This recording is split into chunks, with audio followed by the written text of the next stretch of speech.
Então, gente... Olha essa capa. Olha isso. Gente... Não sei lidar. Mas a gente vai deixar o link aqui, que deve estar barato, que a Amazon é boa.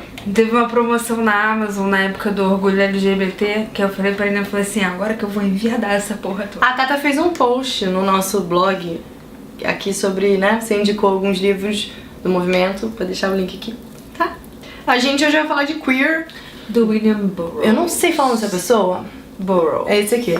Esse é um livro de uma trilogia, né? Ele começa com Junk, depois viria Queer e depois veio o Almoço Nu. Só que Queer, ele foi escrito entre 1951 e 1953 e só foi publicado em 1985 por conta da temática explicitamente homossexual.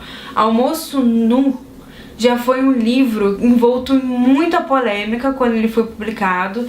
Ele passou por um julgamento em 50, eu vou ver aqui, isso não é enciclopédia, ele foi publicado em 1959 e em 1959 ele passa por problemas legais que, gente, veja bem, tem uns negócios nessas épocas assim chamados leis de obscenidade e leis anti-sodomia. Embora a homossexualidade de uma maneira geral fosse criminalizada, as leis não eram específicas no que tangiam as lésbicas, porque há uma grande dificuldade até hoje de se entender o sexo sem o falo. Então as leis contra a homossexualidade eram conhecidas de leis contra a sodomia, porque geralmente envolvia penetração anal, e tinha os países que eram ainda mais bizarros, tipo a Inglaterra, em que até... Oscar Wilde, né? Foi preso. Porque na Inglaterra era crime até 2 homens adultos se masturbarem dentro de suas próprias residências. Muita gente devia ser presa, né não? E tinha muita gente cuidando da vida do outro, né, gente, que amor? preguiça, aquele meme maravilhoso das pessoas. Mas foi um caso que foi pra Supreme Court, né, pra Suprema Corte dos Estados Unidos. E ele foi o último caso de uma obra de literatura sendo julgada por obscenidade. E todo o processo, ele foi lançado em 1959, todo o processo se arrastou até 1966. William Burroughs, que é esse autor, assim... Ele é uma pessoa extremamente... Ele era uma pessoa extremamente perturbada, tá? Tinha isso também. Ele era homossexual, muito embora ele foi casado 2 vezes com mulheres. Uma delas ele matou. Muito embora Queer seja um livro com temática homoerótica, o Burroughs, ele é mais conhecido por ser da geração Beat do que necessariamente por ser um autor de temática LGBT. O próprio Almoço Nu, eu tenho que dizer pra vocês que eu me surpreendi um pouco, fiquei um pouco surpresa, porque eu sabia que, enfim, ele tinha passado por um julgamento, mas eu não neguei as coisas. Enfim, teve o julgamento desse livro, eu não tinha me tocado que Almoço Nu era um livro com temática LGBT. Real, nunca tinha lido. E aí eu li Queer, e daí eu falei, Marina, vamos falar dessa porra. É um livro bem curtinho, né? Bem pequenininho. É bem fácil de ler, mas é um livro muito triste. Conta a história de um rapaz, né? Gay, que vive... Na verdade, eu acho que quase não tem mulher nesse livro. Acho que só tem uma moça que é do grupo, mas assim, eu acho que ela sequer fala uma palavra nesse livro. E ele tem um caso com um rapaz mais novo, que é um caso, um relacionamento muito abusivo, né? Ele não é o narrador, mas a história se passa através da vida dele. Ele busca novas drogas, ele tem problemas muito sérios com drogas, como o próprio Burroughs. Aliás, muitos, né? Ele é bem louco. Aqui o personagem principal é o William Lee. Isso. Que é um alter ego do Burroughs. E ele é o personagem principal da trilogia toda, né? Exatamente. E aí o primeiro livro é o Junkie, que fala sobre o vício dele em heroína. O Burroughs, ele se viciou primeiro em morfina, depois ele acabou indo pra heroína e ele lutou contra o vício durante toda a vida dele. Eu acho o Burroughs, pra mim, na minha opinião pessoal, tá, gente? Ele teve uma vida muito triste. Pra quem tem problema com droga, certamente não tem uma vida fácil. E nesse livro, ele tá num processo de abstinência de drogas e ele tenta curar essa abstinência com álcool. Né? Eles bebem o tempo inteiro. E com esse menino, com essa paixão, esse menino mais novo, o Allerton. Parece, no livro, narra como uma paixão obsessiva. não é bem isso. Minha opinião, eu achei muito, muito abusivo. O rapaz se submete pelos privilégios que ele tem. E daí, o tema é que ele vai até a América do Sul pra ir atrás de uma droga Chamada Yage. que controla os pensamentos, os sentimentos, enfim. E esse menino vai junto, e com os termos de que eles têm que transar pelo menos uma vez por semana, e toda a viagem é paga. E é muito triste, porque ele é bem apaixonado, assim, não necessariamente apaixonado no sentido do amor, mas ele tem uma coisa muito obsessiva com esse rapaz, e fica muito claro que esse rapaz é profundamente indiferente a ele mesmo. Isso é muito, muito triste. Mas ao mesmo tempo, ele é uma pessoa muito asquerosa, o personagem. Mas a história é tão triste que eu fiquei muito chateada. Fiquei, cara, ele é um babaca, mas sabe, por tudo que ele tá passando, você cria uma empatia com um personagem asqueroso.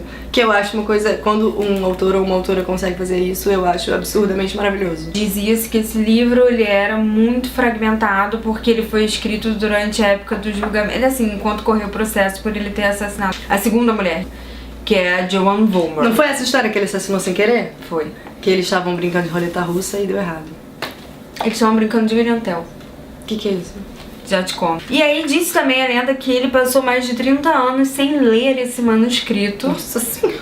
Por conta da experiência traumática. Do ranço. Por causa do trauma e tal, do julgamento, da morte da mulher, do julgamento, da sequência e tal. Só que teve um cara, Oliver Algo, eu vou deixar aqui, que na versão revisada, que saiu em 2010, é um estudioso do Burroughs, ele falou que não, olha, na verdade é porque o relacionamento dele e do Allerton é a representação ficcionalizada da relação dele com um homem chamado Lewis Marker. O queer, na verdade, tá falando muito mais do vício, porque em teoria o personagem também tá saindo da desintoxicação, tanto quanto o Burroughs.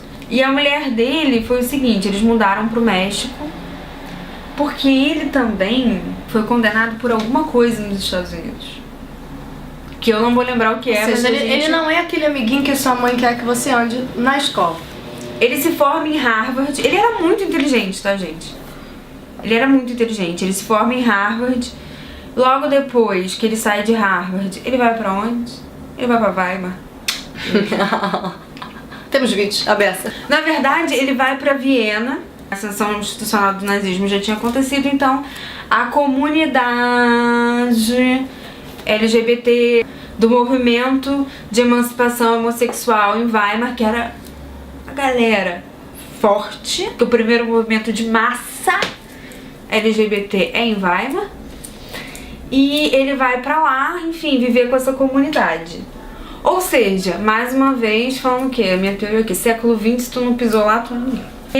Ele casa com uma mulher chamada Ilse Kaplan, se eu não me engano, uma judia. Ela precisava, enfim, ele casou com ela por conta da cidadania. Eles nunca tiveram um relacionamento sexual, nada. E aí, ele depois de um tempo conhece a Joan Vollmer. Ele já conhecia o Ginsberg, já conhecia o Kerouac, já tinha passado aquela parada do Lucian Carr, Kill Your Darlings. Qual é o nome do filme em português que eu esqueci? Versos de um crime. Maravilhoso, tem no Netflix, é um filme lindo, super recomendo. Que é com Harry Potter. É o Ginsberg. Ele é o Ginsberg. É. E aquele menino lindo que faz o Kerouac. Lucian Carr. E o Kerouac. Tu gostou Ela do gosta Kerouac? do lourinho, um negocinho aqui, ó. Esse menino é... Não, esse filme é maravilhoso mesmo, esse filme é muito lindo, assiste. Mas você gostou do você. E você gosta desses pedreiros. Eu gosto do Pedreiro. Kerouac, on the road. Aquele PF com macarrão, arroz e feijão. Que fugia de casa e deixava a mulher esperando. Ai, não é, e o gato? E aí ele, enfim, por várias instâncias da vida, ele casa, não casa de papel assinado com a Joan Vollmer. Eu acho engraçado a maneira como eles colocaram isso, era common law wife. Tipo, porque eles viviam juntos. Ela tem um filho dele, o filho dele morreu antes dele, morreu em 1981. Que vaso ruim não quebra fácil, né? Vai desvistar. Cada vez mais o relacionamento ia se degradando, até porque, enfim, ele dormia com homens, né, gente? Então, eles bebiam muito, ambos bebiam muito. Ele tava passando por esse processo de desintoxicação. Dizem testemunhas que ele virou um dia pra ela, sacou a arma e falou: vamos brincar de William Tell. William Tell é um personagem da literatura britânica, se eu não me engano, eu acho que é britânica mesmo. E ele tinha essa coisa de... Sabe aquela coisa que a gente vê até Até na representação do Robin Hood. É uma roleta russa, não é? Coloca a Maçã maçãzinha na aqui, cabeça. aí, só que ele fez com uma arma, ela tava segurando alguma coisa na mão, que eu não sei o que era pra ele tirar da mão e ele atirou nela. Acabou que ele nunca foi preso, de fato, pelo que ele fez, o que eu acho erradíssimo, óbvio. Mesmo que tenha sido um acidente. Não, mas olha só. Existem acidentes e acidentes, não? Quando você sabe que você pode atirar na cara de alguém, não é um acidente, né? Nesse filme Versos de um Crime, mostra bem como eles se conheceram e todo o processo do pensamento da geração Beat, com a vibe do falo, do pênis, e esse filme é muito legal. Ele conheceu a galera em 1943, quando ele morou em Nova York. Ele é apresentado ao Kerouac e o Ginsberg pelo Carr, que hoje em dia, que depois do assassinato, né, do que ele matou um outro cara, a galera adorava matar. Essa geração Beat era uma geração que rolou muito assassinato. E o Burroughs escreveu junto com o Ginsberg um livro a respeito desse assassinato, que tem um nome muito legal, que eu não vou me lembrar agora, mas tem a ver com hipopótamo e cozinha. Os hipopótamos voando na cozinha. É muito legal. Eu fiquei muito afim de atrás desse livro. Mas ele também só foi publicado póstumamente. Sim, O Burroughs, ele, por mais que ele tenha literatura de cunho homoerótica e LGBT, ele não é um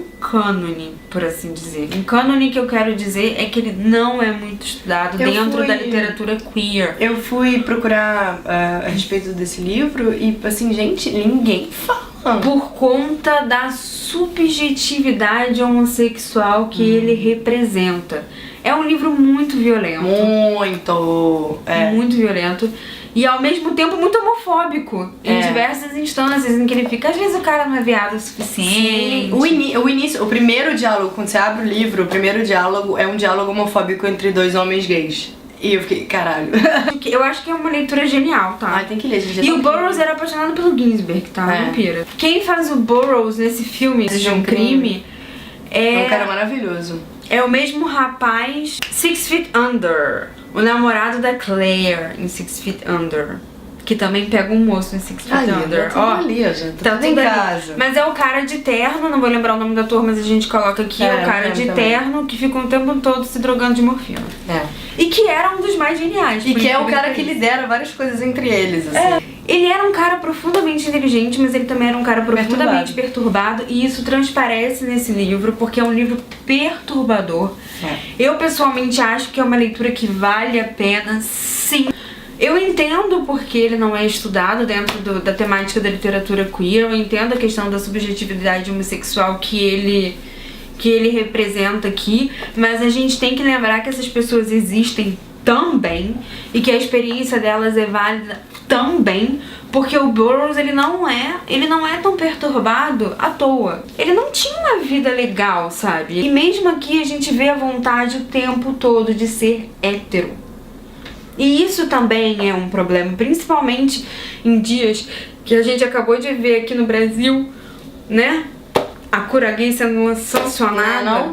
Gente, olha, isso é uma problemática bem estudada sobre homens socialmente héteros que transam com meninos e não se assumem gays. Isso é bem comum. É uma coisa bem... Ultimamente eu tenho visto mais, acho que por conta dessa vibe da cura gay, né? Exatamente. E a gente tem que pensar na marginalização dessas relações afetivas e o quanto isso se reflete na própria vivência dessas pessoas, entendeu? Então, assim, eu acho que é um livro muito perturbador. Não é um livro pequenininho, ele tem 100 e poucas páginas. Mas eu demorei pra ler. Esse livro foi lançado pela Companhia das Letras esse ano, então vale a pena prestigiar. Ele tem, 112 páginas, mas ele é bem pesado. Porque o tempo todo você vive uma relação meio que de ódio e de pena com o protagonista. Porque você fica pensando justamente isso. Gente, ele é muito perturbado, mas tem que ter algum motivo pra ele ser tão perturbado. Tem algumas menções aqui ao assassinato da esposa dele. Mas disse que realmente foi um evento muito traumático na vida dele. Realmente matar uma pessoa não deve ser fácil. Principalmente se realmente foi um acidente, se não era uma coisa que ele tava bem, mas era completamente evitável, né? Mas todo mundo da geração Beat, tirando acho que o Ginsberg, era perturbadinho. Mas assim, eu vou dizer pra vocês que bem perturbador, eu demorei um pouco pra assimilar o livro. Agora, pensando no livro de novo, me deu vontade de ler O Almoço Nu, principalmente pra poder trabalhar essa questão da lei de obscenidade, antissodomia, é uma coisa pela qual eu tenho muito interesse para pensar como isso funcionava no século XX, principalmente dentro dos Estados Unidos, que me irrita essa narrativa estadunidense, entendeu? De que todo mundo ia para os Estados Unidos e que os Estados Unidos eram um bunda lelê e que São Francisco é o polo do caralho a quatro. Não era, gente, o mundo é muito grande. Muito grande. Se você leu Almoço Nu ou Junk ou qualquer outro semelhante, fala pra gente, a gente vai deixar o link de tudo aqui embaixo. De repente a gente lê, né, pra janeiro ou fevereiro o Almoço Nu. E se vocês tiverem interesse, dá um toque aqui, se você já leu Queer. Também recomendo, concordo com a Tata, eu demorei pra ler porque tinha uma coisa muito ruim, assim, mas ao mesmo tempo muito necessária pra gente pensar. Todo esse movimento, né, esse ano a gente falou muito disso, muito dessa palavra, e acho que falta ainda a gente debater isso de verdade. Sim, e eu acho que por mais que eu entenda, porque também a gente não fala que o cara hétero do livro é um modelo do cara hétero na vida real. Com certeza. Então a gente também tem que parar um pouco com isso, com Burroughs e começar a pensar como marginalização das relações homoafetivas também cria diversas perturbações na vivência homoafetiva. Que eu acho que de certa maneira é o que tá aqui. De repente, se fosse um caso de um casal hétero, não seria tão perturbador, né? Porque a gente é mais acostumado. Então tem que falar disso sim. Tá bom? Beijo. Beijos.